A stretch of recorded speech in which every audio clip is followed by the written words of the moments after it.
mendengar suara Tuhan di tengah kesibukan. Mazmur 46 ayat yang ke-11, diamlah dan ketahuilah bahwa akulah Allah. Kita hidup di zaman yang penuh dengan kesibukan. Sejak membuka mata di pagi hari, berbagai suara langsung menyambut kita. Notifikasi telepon, berita terbaru, tuntutan pekerjaan, urusan keluarga, dan berbagai tanggung jawab lainnya. Hari-hari kita dipenuhi oleh aktivitas yang seolah tidak pernah berhenti. Akibatnya, tanpa disadari hati kita menjadi begitu sibuk sehingga sulit mendengar suara Tuhan. Bukan berarti Tuhan berhenti berbicara, justru seringkali masalahnya adalah ada pada kita yang terlalu sibuk untuk mendengarkan. Kita begitu fokus pada banyak hal sehingga kehilangan kepekaan terhadap pimpinannya. Kita berlari dari satu aktivitas ke aktivitas lainnya tanpa pernah berhenti untuk berdiam diri di hadapan Tuhan. Dalam Alkitab, Nabi Elia pernah mengalami masa yang penuh tekanan dan kelelahan. Ketika ia mencari Tuhan, Tuhan tidak berbicara melalui angin besar, gempa bumi, atau api. Tuhan berbicara melalui suara yang lembut dan tenang. 1 Raja-Raja 19 ayat yang ke-11 sampai ayat yang ke-13.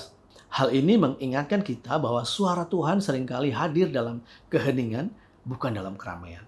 Mendengar suara Tuhan tidak selalu berarti mendengar suara secara harafiah. Tuhan berbicara melalui firman-Nya, melalui dorongan Roh Kudus, melalui nasihat yang bijaksana, atau melalui damai sejahtera yang Ia berikan dalam hati kita. Namun untuk dapat mengenali suaranya, kita perlu menyediakan waktu untuk berhenti sejenak dari hiruk-pikuk kehidupan. Kesibukan bukanlah dosa, tetapi kesibukan dapat menjadi bahaya ketika membuat kita jauh dari Tuhan. Marta dalam Lukas 10 begitu sibuk melayani hingga kehilangan kesempatan untuk duduk mendengarkan suara Yesus.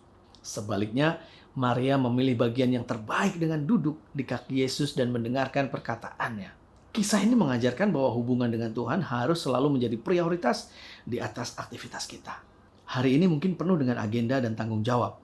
Namun di tengah semua itu, luangkan waktu untuk membaca firman Tuhan, berdoa, dan merenungkan kehendak-Nya. Jangan hanya berbicara kepada Tuhan tentang apa yang Anda inginkan, tetapi juga dengarkan apa yang ingin Tuhan katakan kepada Anda. Karena seringkali satu petunjuk dari Tuhan lebih berharga daripada 1000 ide yang lahir dari kekuatan manusia. Cobalah renungkan hal-hal berikut ini. Apakah kesibukan Anda selama ini membuat Anda kurang peka terhadap suara Tuhan? Kapan terakhir kali Anda menyediakan waktu khusus untuk berdiam diri di hadapan Tuhan? Apa yang Tuhan sedang ajarkan atau ingatkan kepada Anda melalui firman-Nya?